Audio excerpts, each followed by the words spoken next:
And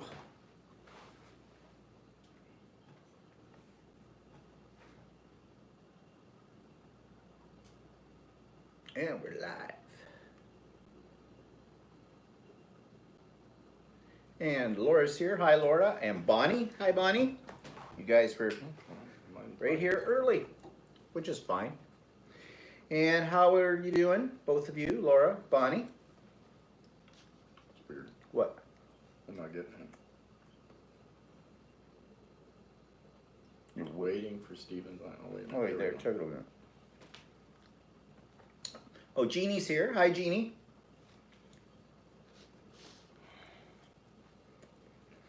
Laura says she's doing great. Bonnie, we're doing fine. Good to hear. All right, we'll just give another couple of seconds here, see who else is joining us. Oh, Laura's here. Hi, Laura. I saw your video, Laura, of your glass work that you put the vinyl on. Looked pretty good.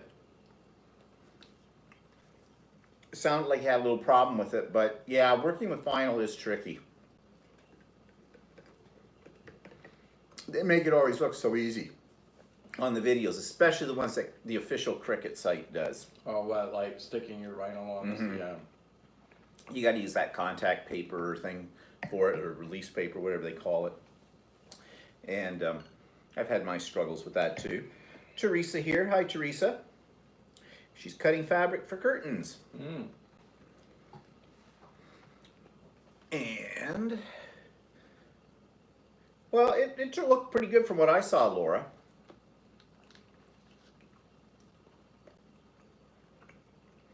But I just question how many things you can put vinyl on, like until you get like a little bit overdone. And Bonnie says, I bought a scan and cut and did my first project this week. Did okay for the first time. Have you cut fabric with it yet, Bonnie? I've had a scan and cut for many years. I don't use it anymore, really. But I've always had a lot of problem trying to get to cut fabric, although mine's an older model, one of the first ones, so I know they've probably improved that since.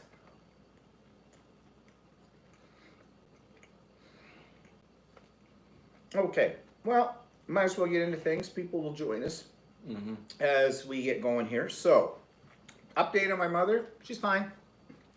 We're going off to see her. Well, Walter's not. I think I mentioned last week that her birthday is next Saturday, but there's no visitation on weekends. And I've already booked the time for the Friday afternoon, because you have to book a time. It'll be outside. Hopefully the weather will be okay. And we have to wear our masks and everything like that. And so my sister and I, because they're only allowing 2 people, will be there to see her for the first time in 5 months. That is if my mother decides that she's going to show up, or if she'll pull one of her tricks that she often does, and like, I'm not feeling well, I'm staying in bed. Well, so be it. Whatever. Bonnie said she bought it for applique. Yeah. Yeah, well, I hope it works out fine for you. I mean, everybody seems to be able to do it except me. I don't know. I mean, to be honest, I haven't really put a lot of effort into it either. So maybe I should go back and revisit it. But anyways, yeah, so Mom's good. So update on the Janome 15,000. It's working, but it's not my original machine. So I took it in, as I told you, last Tuesday, or this past Tuesday, and the whole idea was they were going to ship it off to New Jersey, to the head office in the States of Janome, for them to solve the problem. And then 2 days later, I got a call from Shirley, the owner of Ultimate Sewing, and she said, okay, do you like my machine, her machine? That's why she's using a sewing machine. I said, well, it's been working fine, no problems. She says, okay, it's yours. She said she talked to Janome, and Janome wants to study my machine to figure out what the problem is. So in the meantime, they gave her a demo machine that they had for the store, and she's letting me keep hers because it's working. And it hasn't had much mileage on it at all or anything like that. And actually, it's the newer version of it. which is only a few minor things that are different on it, but I like those minor things that are different on it. So right now I have been embroidering on it, and knock wood, I don't want to say this too loudly because you know this thing has ears and who knows what it's thinking. It's been working dandy. So hopefully it will continue to do so. So and I guess right now my problem is solved. What I'm afraid of is if the damn thing doesn't work properly, then it's me. They're always say it's me. And I guess worst case scenario is if it starts acting up, if it does the same old thing as it did before, I'm going to scrap it. I'm going to scrap the damn thing. I'm going to cut my losses and. However, it's been working fine, so. Yeah, right now this one's been working fine, and I've used it, you know, for the last month. Quite a bit. Yeah, and for the last month I've really had it, like because well they were doing other things with my machine, and it didn't give me a moment's trouble. Couple of thread breaks, but that's normal. So yeah, keep my fingers crossed on that one. However, somebody wrote a comment just actually a little while ago on one of my videos and said that they were considering buying a Janome, but they went with the Juki instead because they had read a lot of reviews where people were having trouble with Janome, and Janome, like I had said before, won't acknowledge the problems, won't talk to them, nothing. Apparently this person, when she did get her Juki, did have a problem or something. She called their helpline, got a person immediately, and there was a part that was needed. They sent it right out, and bang, fixed it right up. I don't know. Well, I don't know, but like you've been lucky that you have a support system from the owner of the store. From Shirley, Had yeah. you bought the machine online or something like that, you wouldn't have had that. Well, no, you wouldn't. And really, my recommendation to anybody would be, if you're thinking about buying a machine, you're thinking about buying it online, don't. Unless it's online as in the store that's actually selling it online. It's not Amazon, but the store. And they have a brick and mortar presence or something, and it's not far from you. Maybe, but I wouldn't buy one offline. I'd go into a dealership and do it that way. I mean, would you buy a car online? And actually, I don't think it really ends up saving you any money by ordering one online. No. I think it would be a headache. But anyways, problem solved. Thank goodness for Shirley. Because without Shirley, I would be screwed. And he says, dealers are so important. That's why I like my Husqvarna Viking as my dealer is the greatest. Yeah. And like I said, the same with me and Shirley, with having Shirley. She's great. I'm sure she is kind of happy right now that this could be out of her hair. Yeah, but Because, she's somewhat resolved the problem. Well, yeah. So. Well, as long as it keeps working okay, Yeah. problem is resolved. Yeah.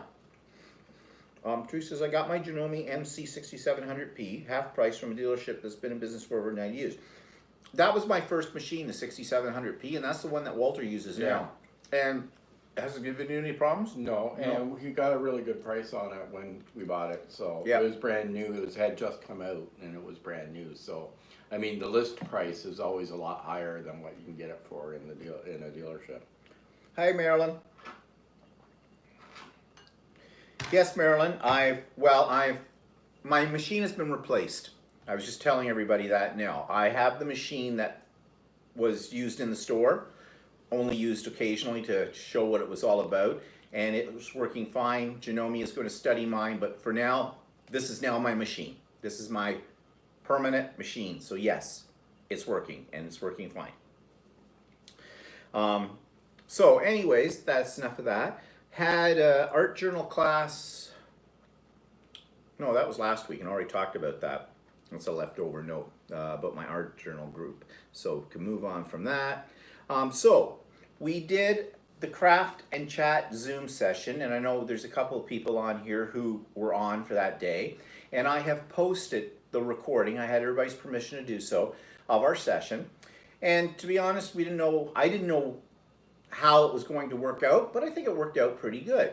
So we have decided as a group that we're on there that we're going to try and do it once a month, It's going to be the first Wednesday afternoon of every month at 1:30, no, 1 o'clock. 1 o'clock or 1:30? I think it's 1 o'clock. In the afternoon, my time, Eastern Standard Time. Now, I know that isn't conducive to some people who work. And I know, like, in different time zones, it's going to be, like, some will just be too difficult for you to get on, of course. But that's why I'm recording them. That way, if you couldn't get on there live, at least you can see the replay.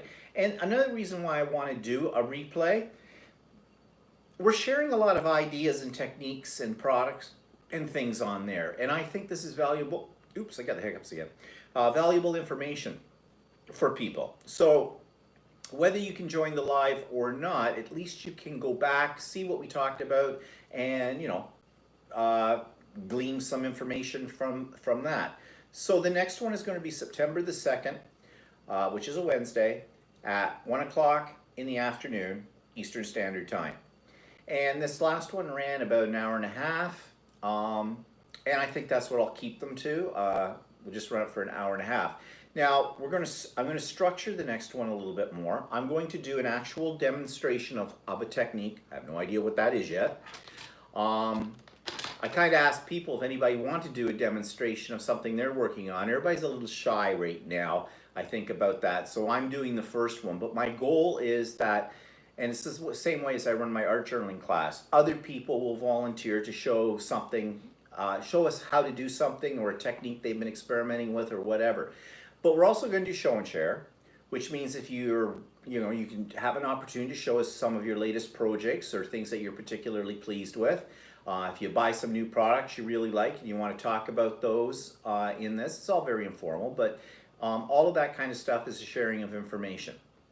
So that, and it doesn't matter what craft you're doing, it can be anything from quilting to art journaling, card making, scrapbooking, paper crafting, whatever.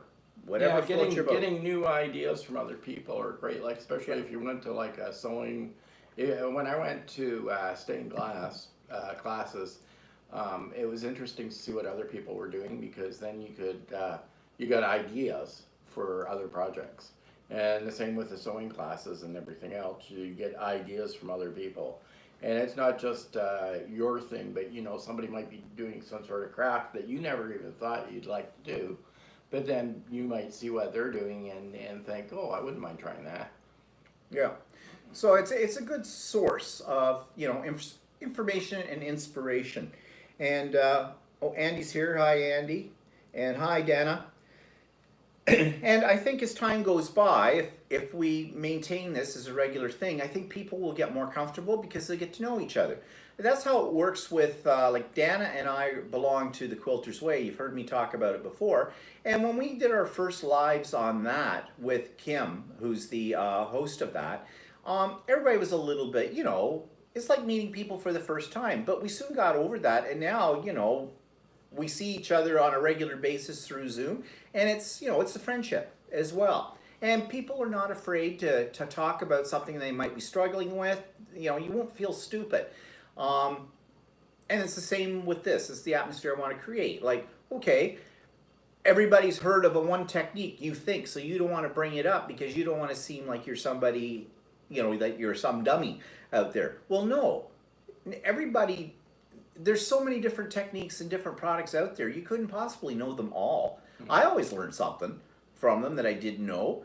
And if people are struggling with something or having a problem, there's a whole bunch of people there that, may have had the same problem and figured out how to get over it or whatever. They can share the information. Yeah. So that's the whole idea of it. Jenny said her dealer went out of business after 30 years. Oh.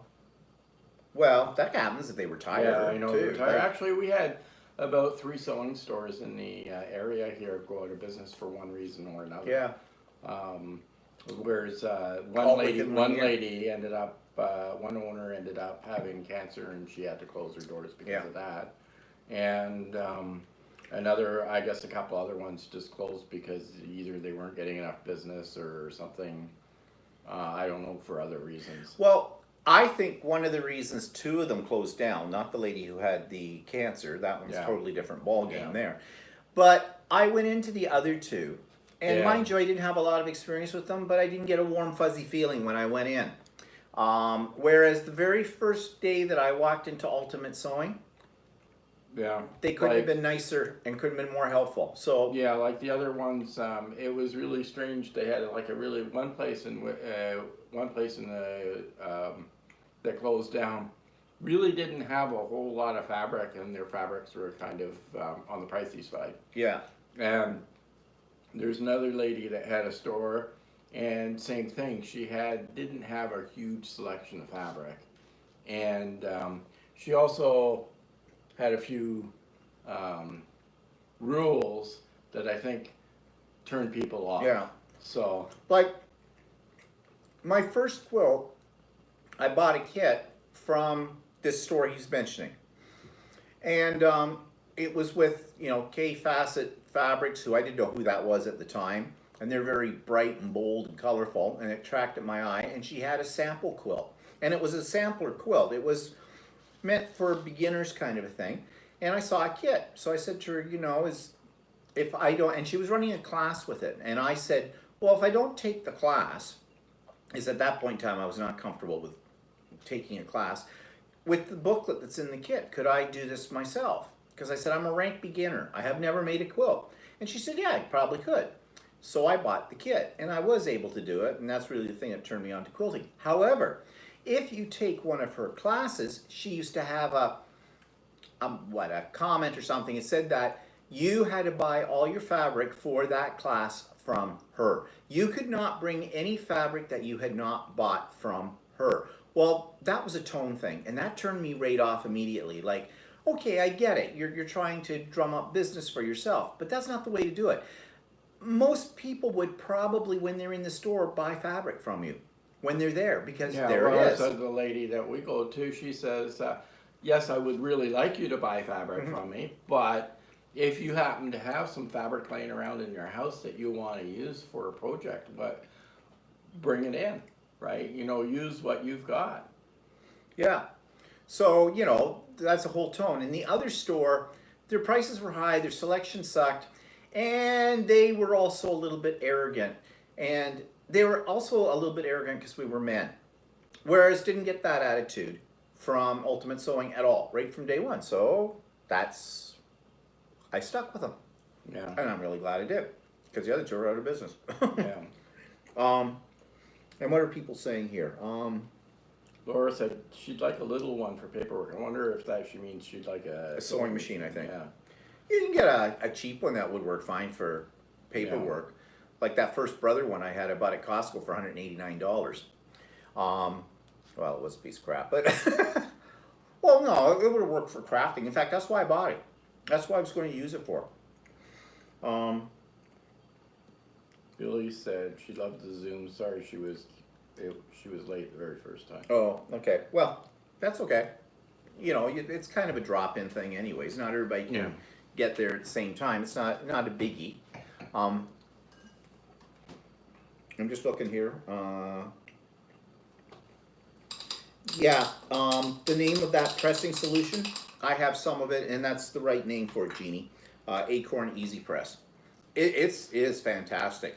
If you've got a stubborn seam that just won't lay down, no matter what you do, you get a little squirt of this stuff on it and just flattens it right out. It's excellent. And they have another product called Precision Piecing, I think it is, and it is a glue, basically, but it's heat activated, and it will wash out. And you only need a tiny bit of that, and if you're really having trouble getting your seams to line up or whatever with it, instead of using pins and clips, you can use this stuff, and it works really, really well. Okay, so that's about the craft and chat. So we had visitors this weekend. It almost felt like old days again, times. We have a couple of really good friends that we've known for many, many years, like, geez, About well 35. over, yeah, about 35 years. And they live in downtown Toronto. And so we thought we would take a chance. We knew that we discussed this with them about, staying safe in the whole bit. And they've gone basically nowhere and seen nobody. And so they came out for the weekend. So they came here yesterday afternoon around 3 o'clock, and we sat out on our patio and caught up on things. And I had made a quilt for them. I think I mentioned before that a year ago, that was the last time we saw them. They asked if, you know, they could commission me to do a small lap size quilt for their couch. And I said, yeah, no problem. But I said, you're not paying me for it. I said, I'll make you one. It's a gift kind of a deal. And I knew exactly what their style is, and I knew exactly what, when he said that, exactly what I wanted to do. Because I knew he's into vintage kind of stuff. And I happened to have had a kit that was made up with Tim Holtz fabrics. And you know, Tim Holtz is all very vintagey, old style kind of stuff. And I knew it would be perfect, and it was. And so they got it finally this weekend. But they're so funny. When they come here for a weekend, they bring a liquor store with them. They basically bring all this wine and all this beer. So they walked in, and they had this big bag with, I don't know, how many bottles? 1, 2, 3, 4, 5, 6, 7, 8, about 10 bottles of wine in it. And it's a wine that comes from a winery in Niagara-on-the-Lake here in our province. And it's a really nice wine they make because they do it, what's it called? It's called, the process? Amarone or something like that, where essentially the grapes have been dehydrated before they're allowed to dry, and then they reconstitute them somehow, and it makes a fuller flavor kind of in the wine. I'm not a connoisseur of wine, okay? If it's in a box, I'll suck it out. So, kind of thing. But we like it, but you can't get it in our liquor store. You did for a while, but the liquor store doesn't, or not all liquor stores carry it, and the one closest to us never seems to have it. And they knew we liked that. Well, that was their payment for the quilt, and which was kind of nice. Which was really nice.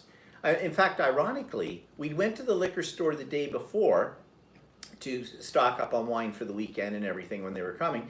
And I said to Walter, well, let's see if we can get some. It's called Conspiracy, the wine.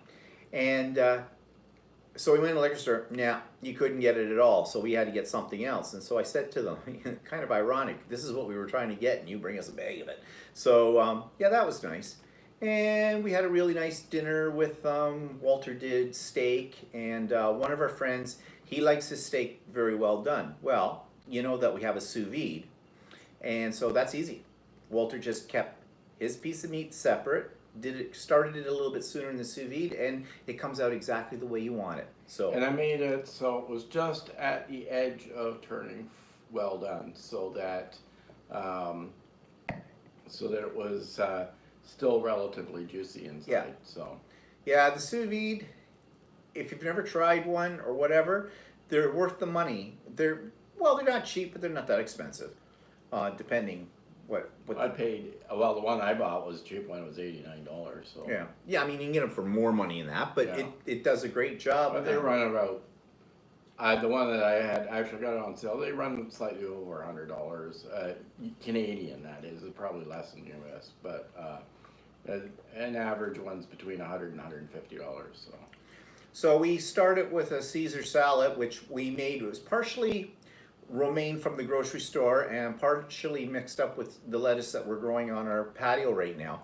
I'm telling you, growing lettuce in a big pot, is great. You have lettuce all summer, because I didn't know this, but it keeps growing.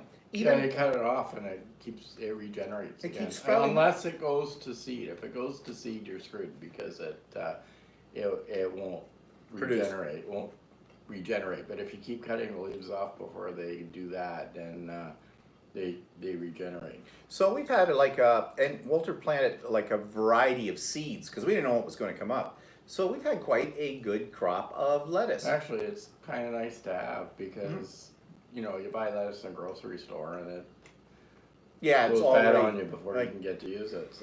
So it's nice and fresh. We've got tomatoes coming on now. Same thing, container gardening. And some other little weird things, but I like to throw in with the salad. We have fresh basil and fresh oregano. Yeah. Oregano. And I like to clip off a few leaves of those and put them in with the salad. It gives your salad a whole different taste because you know, you're used to, you anticipate what it's going to taste like, and then you get one of those leaves in there, and it's just because it's so fresh, and they smell nice too. Of course, I did mix up one day in the same pot that has the herbs. There was a pepper plant in there, and because they're all kind of clustered together, and I'm trimming off the leaves, I think I might have clipped a couple of pepper leaves. And apparently Walter looked up and found that, yeah, some pepper plants can be poisonous, the leaves. Now he's saying, well, he had a stomachache after that Well, day. no, I did. I had, for several days, I had some problems. Mm-hmm. So, and my problems are gone now, but I wouldn't doubt it had to do with that pepper plant. If I actually got leaves in there. I don't know. The top of the pepper plant was cut off.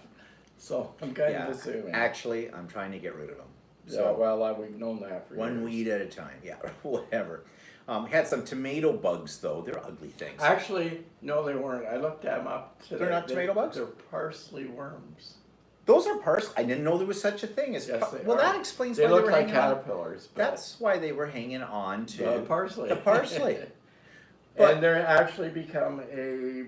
I can't remember exactly. I think it's a black-tailed monarch butterfly or something. Oh, is that what they become? Yeah. Monarch butterflies? Well, yeah, or I'm not sure if it was a monarch or something. It was a butterfly anyway. Hi, Janet. Black-tailed something. Oh, so basically when I clipped 4 of them off and threw them over the balcony for the birds to eat them, I just killed butterflies. Oh, well, I didn't know that. Yeah.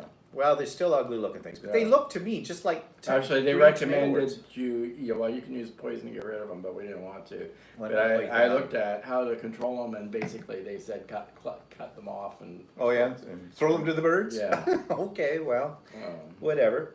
But yeah, they did look like what I thought were tomato bugs. You know, those green yeah, things. but They no, look exactly actually like they them. aren't. Okay, well that explains then why they were hanging on to the parsley and not on the tomatoes. But anyways, yeah. So what's people saying here? Teresa says, is that like microgreens? Interesting. Oh yeah, show that to the people. Too bad we couldn't flip it around, but can you get the? That's So here's what they look like. picture of the worm and then the butterfly that it. They're quite a pretty shade of green. Black swallowtail Oh. butterfly. Microgreens. Does that mean just little greens? I'm not sure. It's not. I wouldn't call them microgreens. It's full size lettuce. Yeah, well, it's actually they're the ones that I planted were mini romaines. So So yeah. maybe those are microgreens then. I don't know, but they're nice. I wish we could have them all winter long, but I don't think you could bring the pot in the house because it Supposedly would. you can grow them indoors in the wintertime, but I have a feeling you're not going to get much because we don't get that much sunlight in the wintertime. No. Well, no, but we get a fair amount still on the western exposure where they are now. So Yeah, over so- here. So yeah, swallowtail. Swallowtail, okay. Yeah. And potatoes are from the deadly nightshade family. Oh. Well, we didn't grow any potatoes, so I can't do that. Can't feed them that. What? The leaves off of potato plants. Oh. They're from the deadly nightshade. Ooh. But anyways, yeah, it's kind of nice to be able to have, you know, your own stuff there. I mean, we can't really have a garden down in our backyard. I mean, we have the space for one because we don't use the backyard. In We'd fact, have to somehow keep bunnies out. yeah, we'd have to keep bunnies out because the we bunny- have a million bunnies here, and they're smart. They get underneath the fence and they go to into our yards, and if we walk outside at night, there's bunnies all over the place. Yep. Because they've smartened up is that they know that if they go into the subdivision, the wolves can't get them. Yeah, yeah, we do have wolves too, and coyotes, and wild turkeys, and skunks, and squirrels. Oh yeah, Chippy stole one of the tomatoes off the plant, and he ate half of it and left it underneath the deck. Yeah. Yeah, one of the chipmunks has decided they like cherry tomatoes. Well, only like a little nibble of cherry tomato, but it runs in underneath our door to our deck downstairs, sits in the middle of it, eats half of it, leaves it in behind and takes off again. So, yeah, chipmunks are cute and destructive. Um, and Teresa says you can get a pre-seated mat. Yeah, I know. They're like a tape, aren't they, or Yeah. something? They can do that. Wouldn't work with what? Well, you could, I suppose. You just cut it the right size and Yeah. that. But you did this. This was a. It was just an experiment. You ordered them We'd on never Amazon. really done it before, and I thought, well, actually, it was sort of COVID that started Yeah. this off with this. I thought, well, I'll give this a try, and actually, it's kind of nice. I wish we'd done it Yeah. earlier before. So Yeah, it's just too bad. Like I said, that maybe we can try the lettuce throughout the winter and see what happens. But yeah, I have a feeling it won't. It would be nice for the fresh herbs too. Now you can grow herbs in the house, but you have to have like a really sunny spot that's warm and everything like that. And we'll see. we really don't have a spot like that in the house. You know, like one of those, what do they call them, the window terrariums or window greenhouse kind of thing. We don't really have that. Billy says they've got a lot of critters too. And Teresa says you put them in a tray and can grow under simple lights like sprouts in a mason jar during the winter.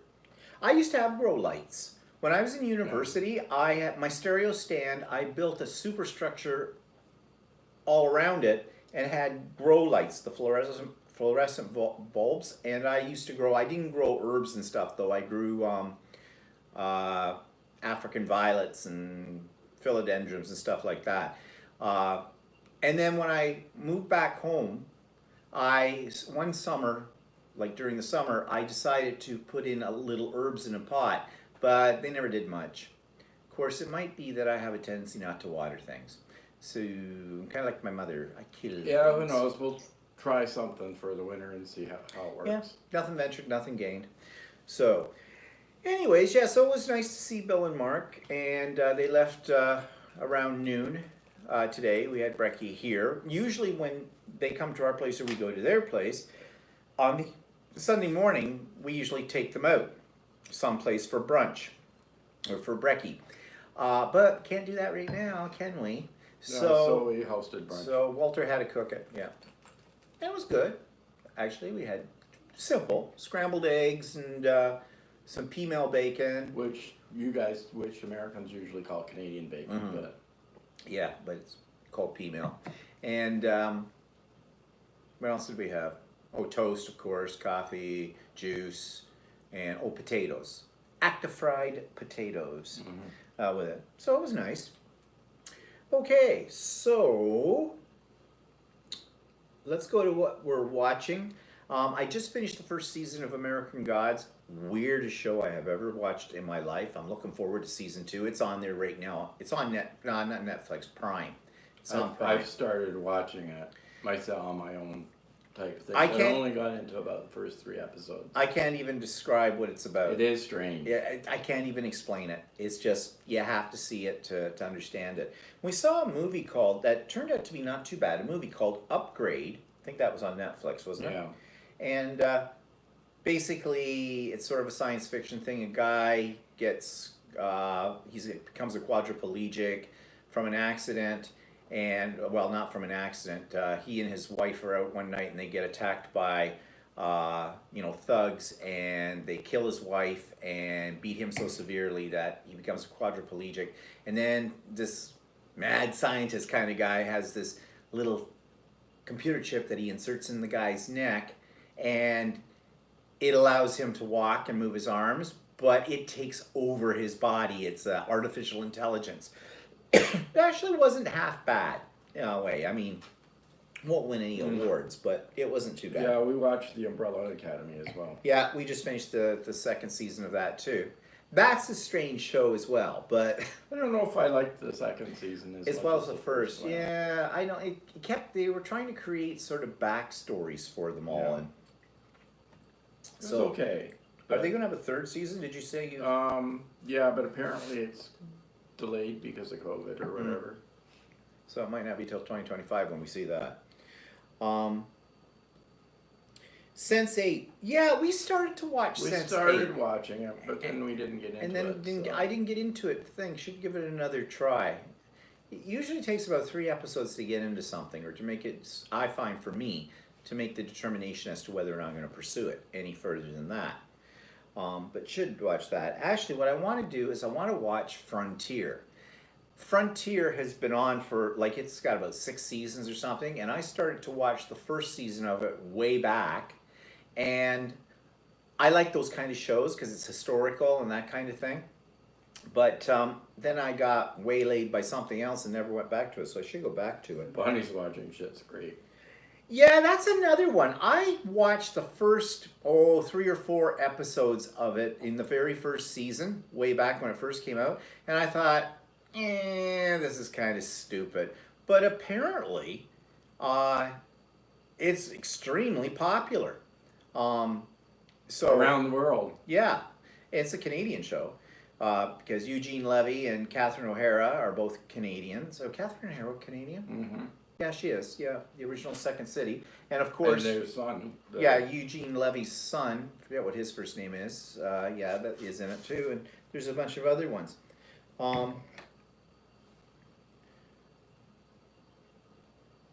Marilyn says, "Yeah, it took me a while to figure it out as well." She means Sense8. Yeah.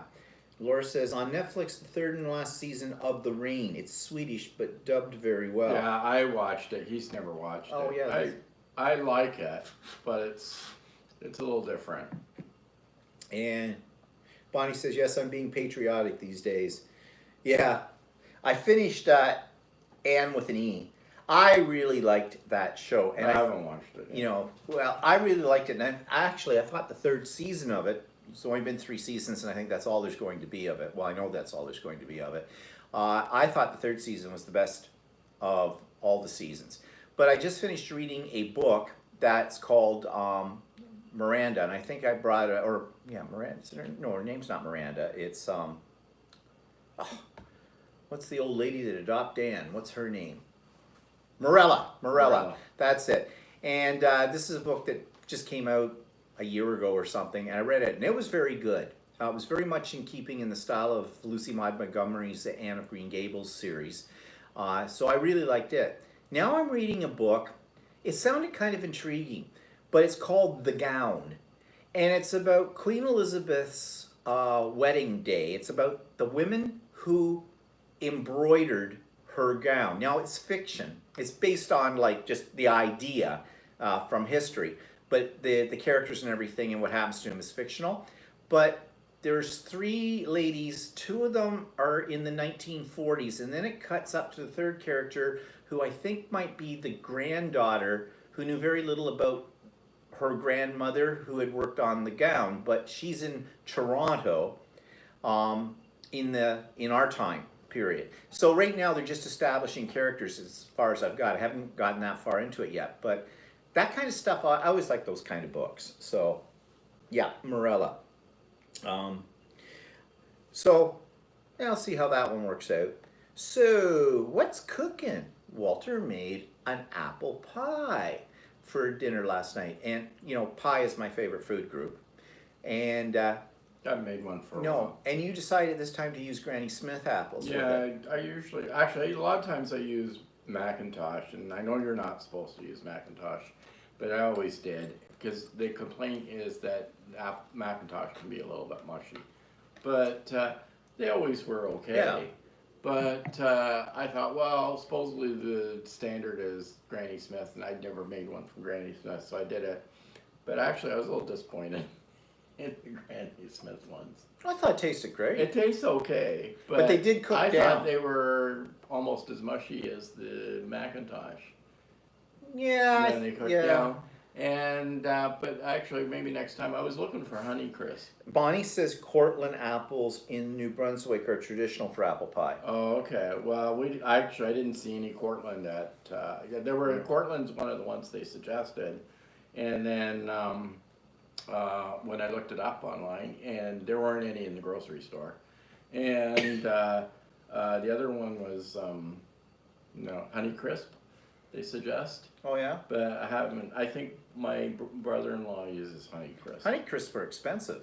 Yeah, but these weren't particularly cheap either. Yeah. But yeah, so yeah, if I see Cortland, I might try them next time. I've been trying other kinds. Like I was using Macintosh all my life, but I thought I'd try different kinds. I said to Walter, "Oh well, maybe we should go to. There's a place about an hour away from us it's called the Big Apple. It's been there for years. It's a real tourist trap, and they supposedly have the best apple pies anywhere." Well, we went there once. An apple pie is about then. This is quite a few years ago. We went there. It was like $20 for a pie, and it's got cores in it. It's the worst. It's the worst apple pie you could ever eat. It's got cores and stems and seeds in it, and it is just gross. And people just flock to this place to buy these apple pies, and they think it's just the best ever. Obviously, they've never had an apple pie before. And Walter has a theory that they sell these to Walmart. Because Walmart pies are lousy too. Yeah, with it. Well, anyways, but yeah, it's just disgusting that their apple pie, and you paid like $20 at that time. There's probably more than that now.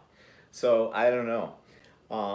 Teresa says, or Bonnie says she uses Macintosh and she makes pie. In my area, it's whatever's on sale. If some makes me do apple pie. If someone makes me do they say you shouldn't use. They say Golden Delicious are okay, but they say you shouldn't use Delicious. And Bonnie says transparent apples are very good in a pie if you can get them. I've never heard of them. Can you see right through them? Are they? Is it invisible pie? No, it means that it's transparent. They're like. Oh, they're trans. Yeah, I'm not sure what sex they are. No, I've never heard of transparent apples. No, I've never heard of them. No, well, look for those too. Hello, bartender. Bartender. Says Janie says she combines Granny Smith with something sweeter. Oh. Actually, I have done that. What I've done sometimes is like thrown in half frozen fruit and half apples into it and make a mixed pie. Yeah, but you were thinking about doing that this time too. But I said maybe you shouldn't because your fruit pies are sometimes a little on the runny side, very juicy side. Still taste good, but they're kind of deep dish. You'll be tempted to use a fork, but use a spoon to get every drop, kind of the thing. Bonnie says transparent ones are green, so like Granny Smith, because Granny Smith are green too. So, but I've never ever seen those. I wonder if they have it down their names. See, apples are weird with me because I can't eat raw apples. Raw apples make me feel ill, but I can eat cooked apples. That's no problem. Okay, so if I made up a salad with raw apple slices and pepper leaves and maybe throw in a couple of potato leaves. That's why I stay away from Waldorf salads and stuff like that because and it's funny because it's not every time I've eaten an apple which it does that. Is it just either it's one kind or another, I don't know. But because I feel so bad when I get it, I just avoid all raw apples. Marilyn says the crust is the tricky part for her making a pie. Well, Walter makes really good pie crust. I don't do pies anymore. I used to make pies. I used to always like pies as a kid, but my mother made terrible pie crust. She's Dutch, and Dutch people don't really know how to make pie crust. And so I always liked pies, not apple pies, but just fruit pies and stuff like that. And so I learned how to make pie crust. I had a lot of disasters during the course of it, but I finally came up with a recipe I like. Yeah. You want to know the secret to his recipe? Actually, it used to be, and it's not on there anymore because they changed it, it used to be the recipe on the Crisco box, but they've changed the recipe now. So, but I wrote it down and I've always used the same recipe. But there was tricks to it. Like my sister used to make it, and she'd mix all the stuff up, right, the pastry up, and then try and roll it out right away, and it would all fall apart, right? Well, the trick is it has to be cooled before you can roll it out, and you have to be really careful when you roll it out.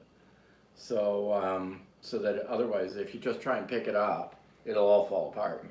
I roll it back on the rolling pin, and then back into the pie. And you chill the dough. Yeah, and I chill the dough. So, and I usually don't have too much of a problem. Once in a while, I have to piece it, but.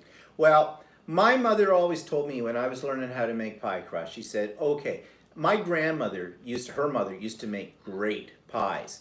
But my mother said the secret to making the pie crust flaky was to use lard, not vegetable shortening. And that's what my grandmother always used, my mother claimed. And my mother also claimed you should only roll out your dough once. If you have to roll it out a second time, throw it away and start again because it'll come out tough. So that was the rule. And then, first time my mother ever had one of Walter's pies, she said, whoa, this pie crust is wonderful. She said, it's better than my mother's, better than my grandmother's. And I said to her, you know how he makes it? Well, he obviously used lard. I said, no, Crisco. Well, and I said, guess what? He rolls it out more than once if it needs to be. And well, my mother always used to swear by Walter's pies and didn't say anything more about my grandmother's. But anyways, yeah, Bonnie says she chills the dough too. She says her husband's favorite is sugar pie from Quebec. I've heard of sugar pie, but I've never looked up a recipe. I'll have to take a look for that. So when I hear that term sugar pie, I think of it as something that's made with maple syrup, kind of a thing. I don't know. I've never had sugar pie, so I don't know what it is. Do tell. And Laura says, I had to learn how to cook in defense, as my mom was Scottish and Scots can't cook. They probably can cook. They're just cheap to buy. Too cheap to buy the ingredients. Haggis. Oh, I love haggis, which is kind of ironic because I don't like organ meats, and that's what's in haggis, all ground up with barley or whatever it is they put in it. Yeah, well, my sister never figured out. Both my sisters could never figure out how to make pie dough. And I kept telling them how to make it, but they seemed to not be able to make it. So my sister Jessie just buys Pillsbury pie dough. Well, that was what my mother was doing the last time she made pies. The taste of it. So Teresa says yes, lard and chill everything. Yeah. Well, actually, I haven't really tried lard. I've always used shortening, but I mean, lard or shortening is pretty much the same. Well, look how flaky it is. Grab your pie. It's falling apart. Well, it's falling apart now because we ate most of it last night, but here's what's left of it. But look at that crust. Look how flaky. Look how flaky that crust is. And that's with shortening. So, you know, there it goes. I'll be eating that tonight. Yum, yum, yum, yum. Pie is my favorite food group.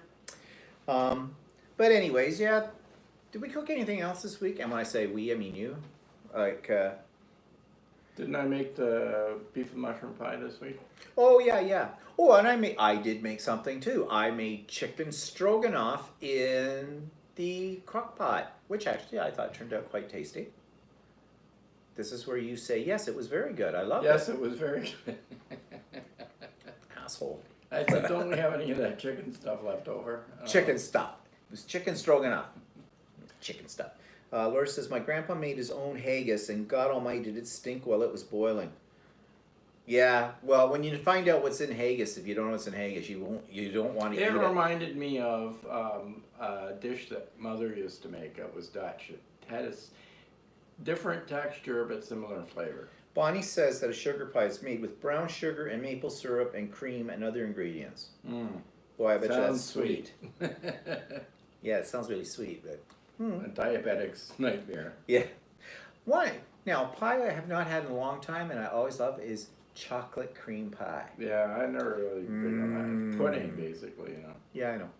And a lemon meringue. When he makes a lemon meringue pie, Walter's a purist.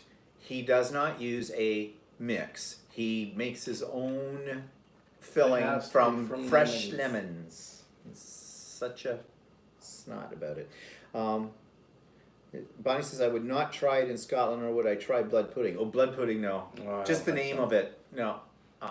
But haggis, I do like. I mean, it's one of those things like you either like it or you hate it a lot.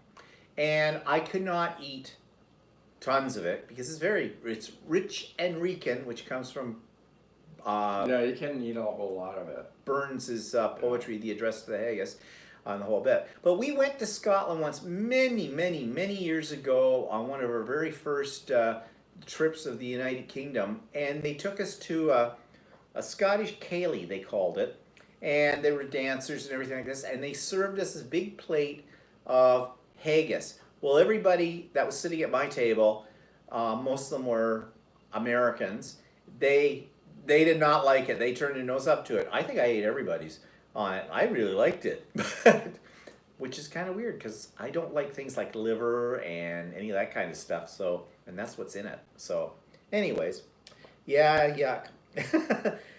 But I says I can't say I like haggis or not. I have not tried it, and I probably never will. If you didn't know what it was Yeah. made from, and if somebody just had it there and said, "Oh, try this," because it looks very much like just a grainy meat thing, like kind of Yeah. like meat mixed up with breadcrumbs. It's kind of what it looks like. Yeah. So, Like, I knew what it was when we ate it. But Yeah. actually, it did remind me of the stuff my mom used to make from liver, so. That, well, actually would have been pretty similar. It was, it had liver and, I forget, flour. It was the, was barley flour, not barley flour, forget what kind of flour. Five Roses. No, rye, not rye flour. Oh, what was it? I can't remember the name of the flour. Oh, well, you think about that. Teresa says the Scotch used to dye wool fabric for the tartans from urine to set the color, so smell would be a moot point. Yeah, I would think so. Bonnie says she likes beef liver. Ooh, I hate liver. My mother, my parents both loved liver. Buckwheat. Buckwheat, flour. oh, okay. My parents both loved liver, and as a kid, my mother would serve liver not every week, but at least once a month, and she'd make me eat it, and I hated it. And the little kid that lived next door, he hated liver, but his parents liked it, and when his mother cooked it, she called it velvet steak because it's the whole texture and flavor of liver. Just, ooh, I hate it. And he likes it. I know. I used to like beef liver, Oh. and that, but the last time I had it, either I got rotten some. I don't like cooking it myself. I think it's disgusting to look at raw. Oh, yeah, like it. Ooh. But I have the last time I had it in a restaurant, I didn't really care for it. So I hadn't had it in such a long time that it's maybe too strong of a flavor for me these days. Yeah, no, never liked it, never will, don't want it. So anyways, today's discussion is, here in Ontario, there's been quite the controversy about how they're going to handle kids going back to school. And I'm glad Laura's on here because she can probably give us some insight from a teacher's point of view about this. But they have these protocols, and from what I've been hearing on the news, I'm out of the loop these days since I'm not in a classroom anymore. The kids will have social distancing. They'll have to wear masks if they're grade 4 and up. They're going to make the classes smaller. They're not going to go for a full day kind of a thing. They're going to supplement what they're learning with the hybrid thing with e-learning. Okay, that's all fine and dandy. But here's what I'm concerned about. I'm concerned, and they have not talked about this. At least it doesn't come up in the media, which, the media is what the media is. But I'm more concerned about the teachers in the classroom. They're supposedly to be issued, PPE stuff, but it's only going to take one kid to come in, be asymptomatic, give it to everybody else in the class, and it's game over. And the only reason the Ontario government is pushing this agenda to put the kids back in school is because people keep talking about the poor mental capacity of these poor little children being away from their friends and being isolated. I say, pull on your big girl panties, okay? Suck it up, buttercups. For God's sakes, the parents want the kids back in school because they can't take it any longer. They don't know what to do with them. Both parents work. Okay? And so they have to have somebody looking after the kids. What good is it if a bunch of kids get it and bring it home? So yeah, I know. That's the other thing. And then I'm thinking, okay, what's going to happen if a teacher in a classroom comes down with it? Where are they going to get a supply teacher for that? Many supply teachers, at least in our area, tend to be retired teachers trying to make a few extra bucks so they can truck off, well, on the good days, truck off to Florida. Not so much now. In the winter and things like that. Well, those people are all in the vulnerable category. So they're not going to go in to a classroom with a bunch of unknown kids. And that also violates this bubble thing that they're trying to create, as if the word bubble has now been associated with being safe. It isn't. The bubble can burst easily. So they've already got in some of the states, in the southern states, they've got in back to school, like because they start in August, whereas we start in September, kind of a thing. And the very first day, where was it, in Georgia? Yeah, supposedly with somebody in Georgia, one of the kids were tested. I did only briefly read it, that a kid tested positive the first day. Yeah, and Laura says, no, it's the parents who don't want their kids at home. Yeah. Yeah, and Laura, we know of a bus driver, a school bus driver, and he quit so that he wouldn't have to. Yeah, so he could, because, and plus he drives a lot of elementary school kids, and he said all the ones that don't have to wear masks, they're all the ones that sit at the front of the bus around him, the little bit more needy kind of things and everything. And he says it's not worth it for what they pay him to drive a school bus and the whole bit to risk that. So he quit. And I think there's going to be a lot of other bus drivers that are going to do the same thing. I don't know what the solution is. I have no idea, but I'm really pissed off with parents. Okay, in my way of reckoning with it, okay, I could be wrong, but this is the way I perceive the whole thing. The government has buckled under the pressure of parents. Why do parents want their kids back in school? They're trying to claim, well, it's good for their mental health and all this kind of stuff. No, parents want their kids back in school. It's good for the parents' mental health. Yeah, it's good for the parents' mental health. Also, parents want to get back to work, and in order to afford the lifestyle, and I'm sorry, and I'm going to say this, and yes, I don't have any children, but I was a teacher for 31 years. I didn't need to have any children to understand what's proper priorities in a family's life when it comes to kids. And a proper priority says you keep your kids safe, and sending them out into a public environment where there is a rampant disease that does not have a cure for it nor a vaccine is a death sentence to your children. All because you've got to go and make more money in order to afford the house that probably don't need one that large, to afford the 2.5 cars parked in your driveway, to be able to afford to eat out or order food in all the time because you're too exhausted from your bloody job to cook anything for your damn kids, and to make sure that you give those little kids so they're not whining in the latest video games and everything like that. Our society has already taken away parenting from the parents and placed the onus on bringing up children on the institutions in our environment. Second of all, the Ontario, can you tell I'm heated up about this? Second of all, the Ontario government did not have any full consultation with the actual frontline workers in a classroom, i.e. the teachers. They went to doctors at the sick kids' hospital. Yes, doctors understand disease, and they can talk from a medical point of view, but they cannot talk from an educator's point of view because they don't educate. Just because they're a doctor with a lot of education does not make them an expert in the field of education. Laura is an expert in education. I'm an expert in education because we lived it. She lives it now. I lived it for 31 years. I'm trained for that. I would not have the gall as an educator to tell the medical community how to handle the medical side of this crisis. So don't you go to the experts in their field to consult with them? Well, you would think so, except not with our Ontario government, because they're buckling under the pressure of parents. Here's my other issue, and this will probably get a lot of you all pissed off and upset with me, and so be it. If you have children, they are your responsibility. They are.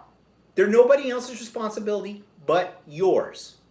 If your child gets COVID and brings this disease home to you, or heaven forbid, something worse happens to them, that's on the parent. Yeah, like Laura did say that the Ontario government didn't even take into account all of the sick kids' requirements from the hospital. Yeah. They're just putting it out on the news what the parents want to hear. But those parents will be the first ones when their kid comes home from school and said, like, Johnny got tested today and he's not coming back to school because he's got COVID. They will be the first parent right down on top of the school board, on top of the school, on top of the government, complaining, you've put my children in danger. Yes, they did, but you contributed to it. Keep your little monkeys at home. You want to know something? they can learn electronically. Yes, it's not ideal, but it's better than nothing. And you want to know something? What is it? Necessity is the mother of invention. If suddenly if they don't open the schools back up and you have to deal with it, you will deal with it. You will deal with it. And so if that means one of the parents has to quit their job or go on a different shift or part-time, maybe you have to do with a little less in order to protect your children. But what would I know? I don't have children. Okay? And by the way, not having children is a choice, and having children is a choice. And, you know, maybe you shouldn't have had that second bottle of wine that one night on the date. Okay? Maybe you should consider adopting a pet instead of having a kid. Maybe. But no. The whole problem with the kids going back to school right now, I firmly place it on the parents' shoulders. Because the government is the government. It's worried about how it's going to reflect on them. So they're bending to the pressure of stupid parents. There, I've said it now. Let the fun begin. Remember, I have the power to block you. Just saying. Oh, no. So, what's everybody screaming about at me now?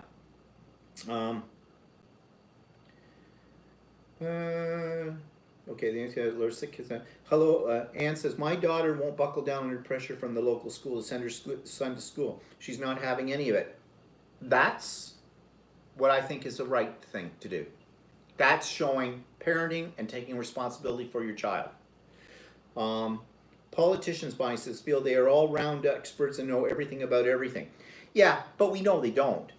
And anybody that's listening to them should not. Propaganda is saying that kids are deteriorating because they are not going to school. Parents are believing propaganda. You want to know something? 100 years ago, kids only went to maybe grade 6, if that. Yeah, it was a different world at that time in the whole bit. But if you think about it, were they lesser human beings because they didn't go to school, given their time?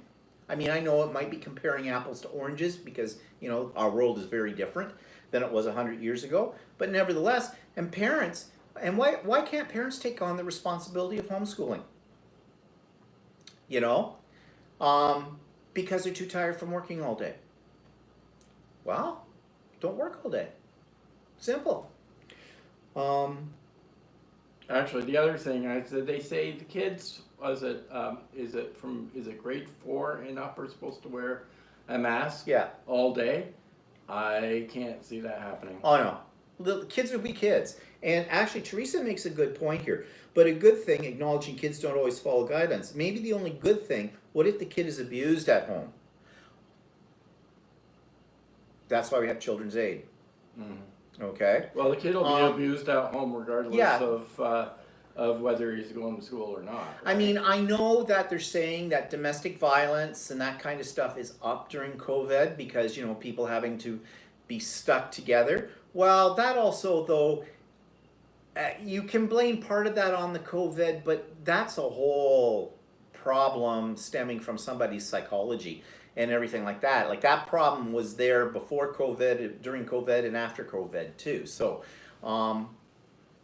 you know, there are always going to, it's sad, and I'm certainly not saying that it's an okay thing, but there's always going to be abused children, unfortunately, in this society, and I don't know what you do about those kids, but they're going to be abused whether they're in school or out of school. I like the parents who send their sick kid to school. Oh yeah, then we as teachers, we know that only, especially now, the high school kids. See, you would think the high school kids will be more mature and follow the rules. God, no. They're high school kids. They're adolescents. They will have those damn masks off. I can just see a kid trying to walk into the school and say, I'm not wearing a goddamn mask. Well, of course, in high school, you can deal with that in the way that you're not coming in the building and all this kind of stuff. But, yeah, no, high school kids are not much better than elementary school kids when it comes to following the rules. Laura says, also in Ontario, policy is to have only 10 people together and there will be 800 students at any given time with with half kids. I'm not sure. I think there's supposed to be another word there's to half kids. Yeah, like it's completely unrealistic. And the government has not given enough money to cover this. Because if you're cutting down class sizes to like 15 or whatever, and even though they're cutting down the number of classes in a day at the high school level that kids take, you still need more teachers. And they don't want to give the money that would hire them. Not only that, this idea of how they're going to keep the classroom clean. Kids in normal times, at any age level, are walking little bags of diseases. From about the first week in September right through until the day that they go off for summer holidays, somebody's hacking up something in your classroom. And it's spreading on the desks. I mean, it's a little petri dish. A classroom is a petri dish. Usually the first few years of a young teacher's career, they get sick a lot. And as time goes by, actually teachers do build a certain amount of resistance to diseases, but not COVID. So, no. Teresa says, kids went to school during the polio epidemic, but there was not the internet. Well, that's true, and people didn't know what they know now about it, but yeah, they did. We have the options of online or public. Yeah. Now, okay, there is an inequality in technology. There are some in the lower, the lower economic bracket who don't necessarily have the technology readily available for them. But our government could do something about that. Why not take the bloody money that they would save by not having to open up schools and buy all these products to keep it clean and all that kind of stuff, and put that money into making sure that families who are in need have the technology. Give them a break on Wi-Fi connection, on internet connection, on computer technology. Why couldn't they do that? They seem to have a lot of money for everything else. Why couldn't they do that? Catherine says, I'm in total agreement with you. You can stay, Catherine, thank you. Parents are totally responsible for the offspring, and I'm a parent. Yeah. Me too. I'm worried about that the most. What's that, Laura? I've lost the thread here of what you're saying. Not to mention, Ford and all already cut education, and they're all magnanimous about giving money for the back to school. Oh, yeah. So, I wrote other thoughts. What are the thoughts that I have on this? I may have covered all my little points here. In schools, no. Yeah, I think I covered most of my stuff. But the people I worry about the most are the teachers. Because the teachers are the ones that are going to get it. The kids, they're still saying that the kids are more resilient to the disease. But there are kids that get it. Well, there are kids that get it. That get it and get it badly. Mm-hmm. It actually manifests itself in different ways in kids. Oh, Dolores says, yeah, the mask and the kids not wanting to wear them. Yeah, exactly. Well, you want to know something? Here's my prediction, unfortunately. If this goes on, if this goes through, and the kids are back in the classroom in September, I would say within the first 2 weeks, after the first 2 weeks in school, you are going to hear on the news that they've had a case of COVID break out in a school. Then we're going to see what's the government going to do. Well, a case of COVID, and then you'll hear about a pile of spread. So yeah, and then somebody said earlier on here, and there we go, second wave. So the second wave is going to come out of the education system if what they're planning right now actually goes through. I mean, watching the Minister of Education for our province, who's a complete and utter idiot, and the stuff that comes out of his mouth, it's, you think you're living like, you think he's a follower of Trump. Maybe he is. I don't know. Marilyn says, states are a mess. Sturgis upsets me with 250K people running around with no masks or social distancing. I will agree within the first few weeks school will end up closed again. Is Sturgis the place that's having the motorcycle rally? Oh, that you were talking about earlier. Yeah. You told me about. What is sad, Andy says, is that governments won't want to help people suffering from unknown long-term effects of disease. Yeah. It's a mess. This is just going to make a bad situation. I mean, here in Yeah, Sturgis is the the place with the motorcycles. Yeah. Here in Canada and in Ontario, um, we've people have been fairly responsible with the masks and everything like that. Now they have opened up restaurants again with all the new restrictions and whatnot, which I don't think is so good. But in the UK, they opened up the pubs there, and now they're having a increase in cases again. And so these are grown people who should understand. You know, you need to wear a mask, you need to keep social distancing, you don't go to public places like that, but yet they don't. So if we can't trust adults to do this, what makes us think that kids are going to be any smarter? You know? And yeah, I know little Johnny, little Sue are going, I miss my little friends, Mommy, I want to go to school. I say, shut up, sit down, do your math.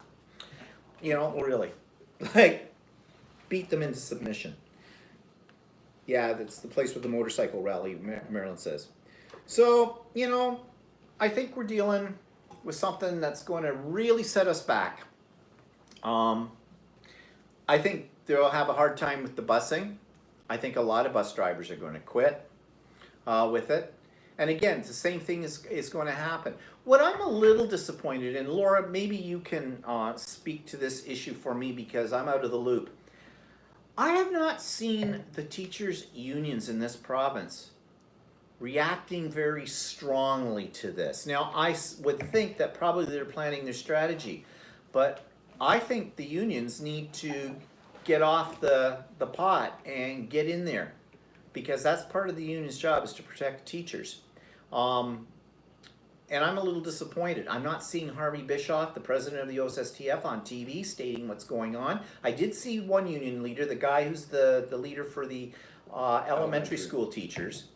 I've heard nothing from the union leader for the Catholic school boards, but that's not unusual because the Catholic school boards anyways wait until the other two start to spew forth and they go, yeah, that sounds good, that sounds good.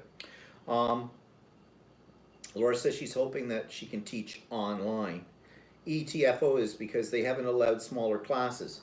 Yeah, that's the other thing too that's ridiculous. You're saying that the high school classes can be smaller, but you're dealing with more older kids who know better, so maybe in theory might be a little easier to control, whereas little kids are in a class of 30 little bodies. Kind of a thing. But you know, Laura made a comment earlier about like, okay, they said they'd have like at high school alternate days, but you're still, if your school has 1,600 kids, that's still 800 kids in a school day. In a school, and they touch things, they cough on things, even with a mask. Like I wonder what are they going to do about washrooms? Okay. Kids have to wash their hands, stuff like that. How are they, like in the best of times, the kids' washrooms in high schools, no matter how much the custodial staff get in there and clean them, they are bloody disgusting. Oh, they're just gross. You don't want to go in. It doesn't matter whether it's the boys or the girls. They are absolutely disgusting in the best of times. So like, ooh, yuck. Ugh. I'm so glad I'm retired. Dana says, I know of a single parent who has no control over 3 teenage kids. Not one of them took advantage of the online school classes. Yeah. The kids did not all spring, summer, and the parents positive the teachers didn't do anything at all spring, summer, still getting paid. Yeah, okay. Don't get me on this because this is a different topic, and this one I'll really get upset. Women will get upset with me. Single parent. They use that all the time. Well, Laura, you're a single parent. You coped. You brought up your son. Your son's doing okay for himself now, right? And everything like that. So it can be done. But you hear so many of these, I'm a single parent. And they don't have one kid. They have several kids. And so they think what? Society is supposed to, because you decided to have a child or children and be single parent, that the responsibility should fall on society to help you bring up those children. And, you know, and don't anybody give me this. It takes a village to raise a child. Bullshit. It takes a village to run over them with a horse cart. I mean, you know, play in the street, die in the street. Whatever. Can you see that I've got some very strong opinions about parenting? Yeah, and not one person, I dare you to say you don't know because you're not a parent. Don't ever do that. We had a cat. And as far as I'm concerned, she was our child. And I wouldn't send my cat back to school, so to speak. Yeah, and Laura says, and my son graduated high school and got a scholarship. You see? It can be done. Yeah. Yeah, I don't know. But I tell you this, I know where the blame should fall when we have the second wave. On the parents who sent their kids back to school. Simple as that. Don't say it. As simple as that. Yeah, simple as that. But yeah, okay. So anyways, well, so endeth the sermon for today.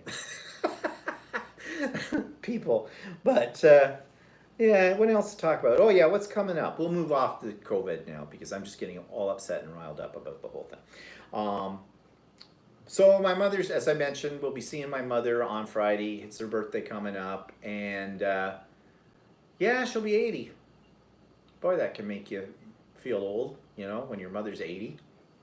And you're 17 years younger. And I'm only 17 years younger than my mother. Yeah, it scares me.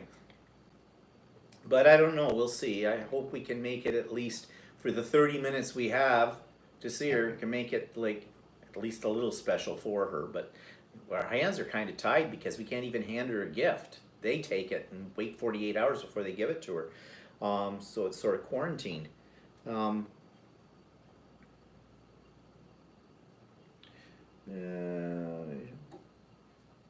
Bonnie says, oh my God, she is young. Yeah, well, okay.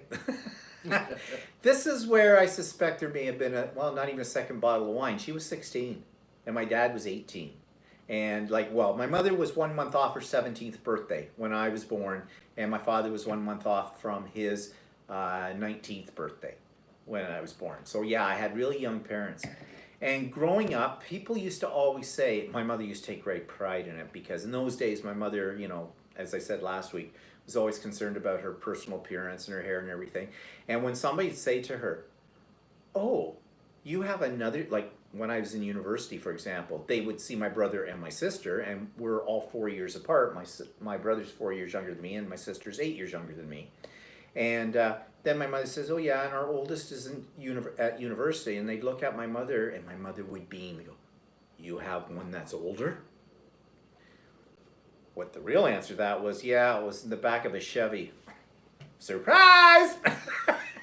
Out of it all, yeah, my mother had to get married and everything. Well, it worked because they stayed together for the rest of their lives without any problem. So, yeah, and then people would say to me, it must be wonderful having really young parents. And I'd go, no, they're still like everybody else's parents. They yell at me, they scream at me, they beat me, they, you know. I was the youngest, and I had old parents, and my parents passed away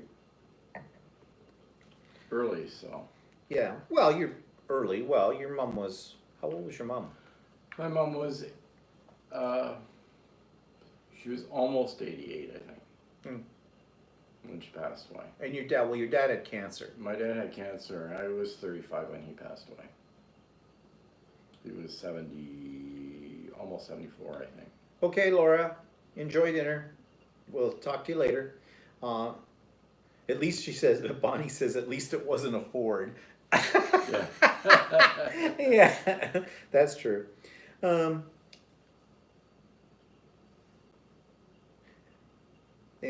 Teresa says, I was a single parent of 4 kids from 0 to 13 at various times. All I had to do was look at my kids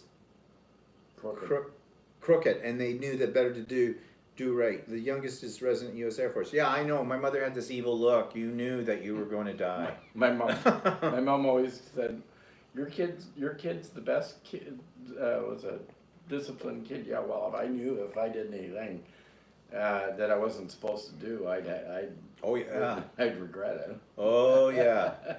With my parents, too, the same thing. And my mother especially. There was no way you get away with anything with her. And you just, yeah, you laid low. Laura says, or Billy says, my husband and I have been married for 53 years. He was 21 and I was 16, had my son at 17. Yeah. Well, I mean, too, back in that time period, too, it was not unusual for people to be married at a much younger age. But I just know that it was definitely unplanned parenthood for my parents when I came along. And well, my brother and sister, though, it seemed to be pretty planned because, I mean, we're 4 years apart. You know, that was planning. So I guess they learned with the first one. Well, the first one's always an experiment. The last one's always baby to death, and the middle child's just fucked up. So, and actually, that pretty much sums up my family. Yeah, that would be about right. Yeah. Okay, so anyways, we got onto that topic. I think that's it for today. So, what's coming up? My vlog tomorrow. I probably tomorrow on my vlog as my main topic, I think I'm going to be revisiting this whole discussion about parenting in school. I've got a few other things I didn't talk about today that I want to talk about in that tomorrow because I feel very strongly about this. Of course I would, because of my background in that. And, well, of course, have Stephen and Walter live, you know, same time, same bat channel next Sunday. And I may have an idiot quilter up midweek. I'm not sure yet.